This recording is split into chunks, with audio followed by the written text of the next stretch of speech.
movie review. And I want to talk a little bit about the movie itself, because like people nowadays, and we're going to talk about that. Well, go ahead and mention Last House on the Left, the Blu-Ray Disc, baby. Blu-ray, which came out. I don't know if people realize this came out in like February, and it came out just no. There was no press releases, nothing. It was just out, and people were like, "What the." When the fuck did this come out? Best Buy exclusive, like there's there was a couple of other ones that was released around that time too. I think Poltergeist 2 was another one. Heavy Metal was another one too. But I actually bought all these, by the way, because I don't know if I've never really talked about this before, but if you haven't seen Heavy Metal, you might be familiar with it if you ever watched South Park, because there's a scene where there's a South Park episode where it's about them getting high, and Kenny gets high and starts visualizing this. He gets high by sniffing cat piss, and he visualizes he's in this cartoon world where all these women are walking around with big tits and stuff, and that's his dream reality and all this. It was based around the movie Heavy Metal, which was this weird idea that Ivan Reitman came up with, and for this adult cartoon that had heavy metal music in it. So you had Blue Oyster Cult and guys from Yes and Kansas and just all kinds of different bands were doing the soundtrack. I think Dio or Black Sabbath at the time actually have a song in it. With Dio, you mean? Yeah, with Dio in it. And anyway, that's off the topic, but these are the type of movies that... Yeah, there was a couple more too, maybe not all Almost horror Famous stuff. Was another one. Yeah, Almost Famous.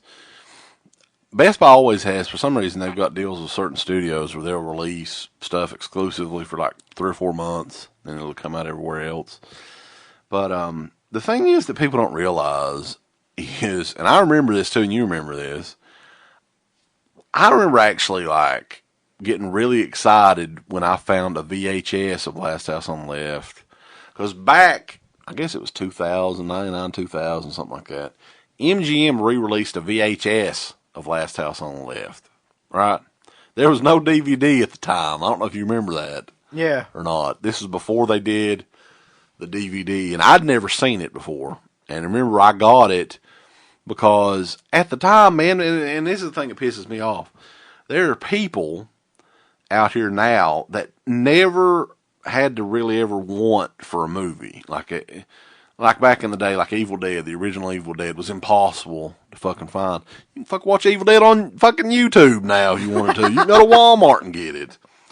Last House on the Left, for us, was a movie that was banned, and it was banned, it was cut, the VHSs were cut of it, and even if you found we could never find the VHS. No. We'd never seen the movie until about 10 years ago, or whenever, the VHS was re-released. And now it's laughable how easy it is to get a hold of some of these movies. And Last House on the Left, talk about the movie, I guess, briefly, because we've already reviewed it enough. It's one of those movies that a lot of people hated when they first see it, because it's not the name. You're given a name, Last House on the Left, you're thinking, oh God, this is going to be some sort of haunted house movie or something that's going to be really sadistic, and it is sadistic. And it doesn't really, the name doesn't really match the movie that much, I don't think, because it's not really, there's nothing really involving a house in it much. I mean, the girl that gets brutally raped and attacked lives in the Last House on the Left. That's pretty much how they get the name, I guess. Mm-hmm. But a lot of people probably already know it was kind of copied from an Ingmar Bergman movie, I think The Virgin Springs or something like that, which it had a completely the same story, but it was just this is a modern update of that story. I think it's more of a brutal version of it too. Yeah, and this movie, it really is fucking still going back and watching it again, it still really hasn't lost any of its impact. It's a really hard movie to watch. There's certain scenes in it where it's just completely unnecessary. And even the weird thing I found about it is, unlike films today where they do that kind of stuff, everybody's all brutal and shit, in this movie, it's weird because even all of the killers in it, once they saw what they had did, it was they were disgusted even with themselves. Yeah. And a lot of people don't pick up on that. That's the thing. My favorite scene in the movie is after Krug, David Hess's character, gets done raping the girl and like picks himself up off the ground and shit and looks at everybody else, and everybody else is like, kind of like sickened by what he'd done, and then he looks at himself and feels kind of sick, and then they play that music, which is a really like soft ballad song during that scene. And I was like, wow, I mean, I always thought that it was a great movie, and I know a lot of people don't really dig it or anything, but it's just got some real, I mean, goddamn, for a movie that came out in 1972, man, it's got some really, really ahead of its time shit that, The thing that it really, in my mind, suffers from is the same exact same thing that Friday the 13th suffered from, which is there's a completely needless subplot with a couple like bumbling cops. Yeah. One of them's Martin Cove, and I don't know who the other one is, but it's just like, none of that needs to be in the movie at all. Completely takes away from everything in the movie. I don't have any idea why it's in the movie to this day, really. I don't either, really, because even leading up to the end, I mean, they're there at the end, but it doesn't really, they don't really do anything. No. It's just, I guess it was like maybe for comic relief, so like when you were watching all the horrible shit, you could take a minute and be like, oh, God, this is funny. Yeah. Not think about everybody being raped and killed. But yeah, I mean, like, the movie itself, basically, like, these two young girls go to a concert and are on the way to the concert, and, they want to score some marijuana, and they ask pretty much the wrong person, and they get, trapped by this group that just escaped from prison. And the characters, man, and I gotta say, I think everybody in this movie did a great job at acting, and I don't know if, I don't think that any of them really have an experience. They don't, aside from David Hess, any of them had much experience at all. I know a couple of them were actually involved in porn. Yeah. You go back and watch the special features on this Blu-ray and the DVD too, and it was supposed to be a porno, like originally. Yeah. It was kind of like a hardcore mixing violence with porn. Yeah. Kind of thing. And as much shit as we've gave Jeremy Rain and all this stuff, I think all of the cast members did a great job in this movie as far as acting goes. And like, comparing it to the remake, like a lot of people thought that the Sadie in the remake was nowhere near as, and I agree. Like, I think the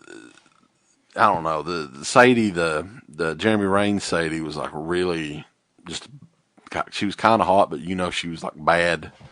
She was definitely bad news. Mm-hmm. It was really attracted to like just sadistic shit, wanting these girls to, piss themselves, and it's just I don't understand. I mean, I guess I can sort of understand, because it isn't like a traditional. Nothing about this movie is traditional in any way, really. No. And a lot of people don't get that. I mean, the music. That's the thing that gets most people. The music is off. It's definitely off from a lot of the stuff that's happening.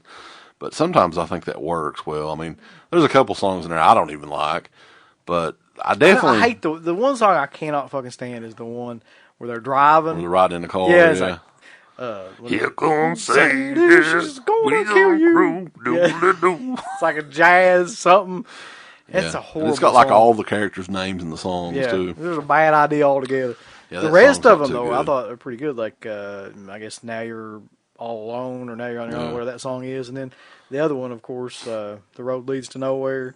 And all the music was done by David Hess, too. Yeah. Like, I don't know if people realize that or not, but yeah, he did every song in the movie. So, and the Blu-ray, talk about the Blu-ray. I thought the Blu-ray looked pretty good. Yeah, I mean, I wasn't blown away by it. You got to keep in mind, though, that this movie It's almost 40 years old. Anyway, like even in, the prints of it that came out and stuff like that, they always look cheap. So I don't think you can spice it up that much or anything. But there were certain scenes in the movie where it's really noticeable that the Blu-ray improved. Yeah, I thought like the main difference was the color. Like, it was a lot more colorful and brighter. And the thing people that really like, if you're watching an old movie on Blu-ray, I think that you want it to have some grain on it, and that's what people always say if it's a good or bad transfer, but just by seeing how grainy it is. Man, there's a movie that's 40 years old. It's going to have grain. It should have grain on it. Yeah. But I thought it looked great, really. I've always been a big fan of Last House on the Left since I first saw it. I know not everybody likes it, but I think to me, I love the original Last House on the Left, too. I mean, all of Wes Craven's stuff up to the early 80s was awesome that I've seen, you know. Yeah. So it's a great film. It's a good DVD, or I'm sorry, good Blu-ray. Yeah, a ton of features on this, too. The same features that were on the special edition DVD that was released a couple of years ago. And actually, like, if you watch the documentary, I think it's the documentary on this, if you watch closely, because Felcher did the special features on this, or helped the special features on this, watch closely at, like, some of the newspaper print that they film stuff on, and you'll see, like, a DEADPIT nod on there that he threw in there. Which is pretty amazing, though. Yeah, which is pretty cool. So anyway, extra features on this: audio commentary with Wes Craven and producer Sean Cunningham, audio commentary with the actors in the film, David Hess, Mark Scheffler, and Fred Lincoln. Still Standing, the Legacy of the Last House on the Left featurette with Wes Craven, Celluloid Crime of the Century documentary, Scoring Last House featurettes, Tells That Tear Your Heart Out, unfinished short film by Wes Craven, deleted scenes, never before seen footage, It's Only a Movie featurette, outtakes, dailies, and other forbidden footage. I thought it was pretty cool, though, the one where they get David Hess to actually go back and play a lot of the songs that were in the film, and he was trying to figure them out again. Yeah, it's awesome because they're all like really basic. I mean, I actually figured out the Road Leads to Nowhere is an easy song to play, but it's really, I really love that song too, because it's got, I don't know, it's kind of haunting in a way, like just the way it flows and stuff. But yeah, for $10, man, I'd highly recommend the Blu-ray Last House on the Left. Buy it violently, because it is like, that's the best version of the film that's out there today. And if you're a fan of the film, you're going to want to have it. And it's just $10. I don't want to hear all this bullshit. Oh, Blu-ray's too much. They're really not anymore, though, man. You can get 2 packs of Blu-rays for $15 now, easy. I know. New releases of Blu-rays are $10 sometimes. Yeah. So check that out. And hey, we'll be back probably a couple weeks. We'll keep you posted on a midweek obliteration. And but I appreciate Michael Baldwin for the interview, and we'll see all you guys at Whorehound Weekend coming up. We're looking forward to it, aren't we, Uncle Bill? We're gonna blast you in the face with DEADPIT. Ooh, ooh. And don't forget to go vote on what movie you want. I know in the lead currently is the Home Sweet Home with Jake Seinfeld. What's the second movie? Rock and Roll Nightmare. Really? Yeah. Shit. Either one of them, I don't give a damn, really. Like, either one of them would be good. Yeah, that's the one that's currently while we're doing this. So, but anyway, appreciate everybody listening, and we'll have more interviews and other goodness and stuff to announce later on down the road. But convention season's starting for us, and we'll see you guys next weekend. Looking forward to seeing a bunch of our friends again that we've met along the line at these shows that we ain't seen in a while. It'll be good to reminisce with them and get drunk with them. Let's drink. Ooh. We're going to take part in the Absinthe Challenge. That's right. We're going to have the Absinthe Circle returns in Indianapolis. So until next time, which will probably be a couple of weeks from now, I'm the Creepy Kentuckian. I'm Uncle Bill. And you've been listening to the #1 rated, often imitated, never duplicated. They hate us, but they can blow us. Over at DEADPIT.com. No, seriously, you can blow us.